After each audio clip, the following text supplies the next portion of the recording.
what we did was we put the information from the guidelines, those two guidelines together, and came up with this model based on the estimated trajectory or the prognosis of the residents.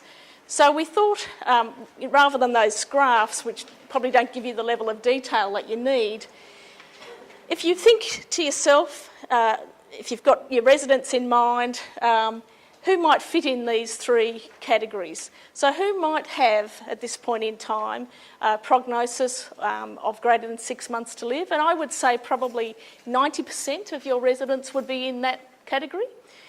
Who has less than 6 months to live? And I would say 5 to 10%.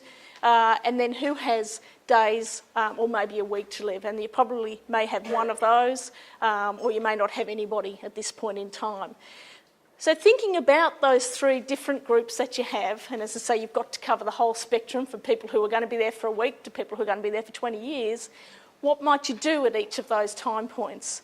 So for people that have greater than 6 months to live, and as I say, they're the bulk of your people, you need to get your advanced care planning sorted out. So that's either on admission, or if you haven't done it on admission, then you need to look at, do they have their wishes expressed either in a legal document or not, and we'll talk a little bit about that.